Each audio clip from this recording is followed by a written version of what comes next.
নয়ন হালদার, তার বাবা বাসুদেব হালদার, তিনি কাজ করতেন নিরাপত্তা রক্ষীর।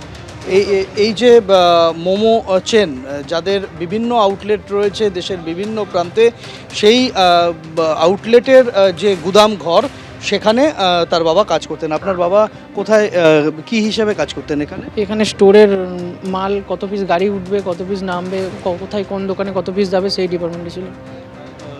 এখানে কি হতো এইখানে, এই কারখানায়? এখানে মোমোর মাল সব থাকতো এখানে। কোন কোম্পানি এটা? ঠিক বলতে ওয়াও মোমো তো এটা ওয়াও মোমো কারখানা। এখানে কি মাল স্টক?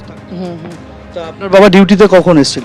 বাবা 7টার সময় 10টা থেকে ডিউটি, এরকম মানে নাইট ডিউটি? বাড়ি থেকে বার হয়েছে। Night duty. হুম। তারপর বাবার সাথে কথা হয়েছিল আর রাতে? বাবার সাথে আর কথা হয়নি। রাতে এখানে কতজন কর্মচারী থাকে আপনার বাবার? ঠিক বলতে পারবো না, শুনেছি 3জন নাকি এরকম হয়েছে, তার মধ্যে আমার বাবাও আছে। আপনার কে হন? আমার শ্বশুর মশাই কি কাজ করতেন? এই মোমোতে কাজ করতো, তো বাসুদেব হালদার আমার শালা। এরা তা, এখানে বাসুদেব বাবু কত বছর এখানে কাজ এখানে 8-9 বছর কাজ করছে, 8-9 বছর কাজ করছে মোমোতে। আগে কি মানে বরাবর এখানেই কাজ? হ্যাঁ, এখানে কাজ করতো। নাইট ডিউটি থাকতো? নাইট ডিউটি করতো বেশি। সন্ধ্যা 7টার সময় বাড়ি থেকে বেরিয়েছে, এখানে সেই 10টা থেকে থাকে এখানে। এই বাড়ি থেকে শালাকে ফোন করেছে যে ও গোডাউনে আগুন লেগে গেছে, বাবা বোধহয় আর নেই। আমরা এসে দেখছি শ্বশুরের সাইকেল পড়ে আছে, আরেকজন যে ছেলেটা বাইক চেয়ে নিয়ে এসে, ওরাই দুজন থাকতো এখানে বেশিরভাগ নাইটে, আর একটা সিকিউরিটি গার্ড ছিল এখানে। তা এটা কি ওনার সাইকেল? এটা কি আপনার বাবা হ্যাঁ। সাইকেল নিয়ে আসতেন? সাইকেল নিয়ে আসতে বাড়ির ভিতর থেকে। এখানে আমরা দেখতে পাচ্ছি যে বাসুদেব হালদারের সাইকেল পড়ে রয়েছে। তিনি এখানে এই মোমো সংস্থায় কাজ করতেন, নাইট ডিউটিতে এসেছিলেন, তার সাইকেল রয়েছে, তার কোনো খোঁজ নেই।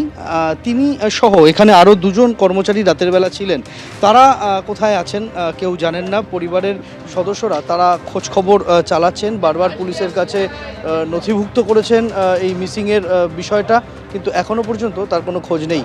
ক্যামেরায় তরুণের সঙ্গে সন্দীপ সরকার, এবিপি আনন্দ, কলকাতা। আনন্দপুরে অগ্নিকাণ্ডের ঘটনায় দমকল মন্ত্রী সুদীপ বসু তিনি বলছেন ফায়ার অডিট হয়, কিন্তু মানুষ অসতর্ক থাকে।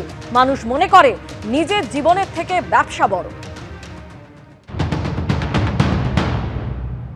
অনেক বড় জায়গা জুড়ে মানে দুখানা গোডাউন ছিল, সেই দুটো গোডাউনের একটা ডেকোরেটরের গোডাউন ছিল আর একটা কোনো মোমোর কিছু ছিল। এই দুটো জায়গা নিয়ে অনেক বড় জায়গা। আমরা সকাল থেকে এটা ফলো করছি, সকাল থেকে সব কিছু করছি। ফায়ার অডিট হয় না এটা আমি একবারই বলবো না, ফায়ার অডিট হয়, ফায়ারের এনকোয়ারি হয়, ফায়ারের রিপোর্ট হয়, সবই হয়, কিন্তু মানুষেরও কিছু অসতর্কতা থাকে। এত বড় শহরের মধ্যে অনেক কিছু ঘটনা ঘটে এবং অনেকে নিজেরা বুঝতে পারে না, নিজেদের লাইফটার জীবনে তারা বুঝতে পারে না, লাইফটার থেকে বেশি ব্যবসাটা মনে করে বড়। আজকেরও যে ঘটনা আমি মনে করি, দেখুন একটা বড় গোডাউন, সেই গোডাউনে ব্যবসা হয়, ডেকোরেটরি ব্যবসা হোক, মোমোর ব্যবসা, আমরা এগুলো খতিয়ে দেখবো সব, কিন্তু ওখানে অত লোক থাকবে কেন রাত্রিবেলা? একটা গোডাউনের মতো অত লোক থাকবে কেন? এগুলো এনকোয়ারি হচ্ছে। ওয়েটল্যান্ডের মধ্যে যদি কারখানা হয়ে থাকে, এটা ফায়ারের সাবজেক্ট না। ফায়ারের সাবজেক্ট হচ্ছে আগুন যেখানে লাগছে সেখানে আগুন নেভানোর কাজ আমাদের। ওয়েটল্যান্ডের জন্যে যদি কোনো কারখানা হয়ে থাকে, ওখানে যারা দেখার দায়িত্ব আছে সেটা তারা দেখবে। যদি এমনি ধরনের ঘটনা কিছু হয়ে থাকে, সেটা আইনগত যা ব্যবস্থা আছে সেটা নেওয়া হবে। এবিপি আনন্দ, এগিয়ে থাকে, এগিয়ে রাখে।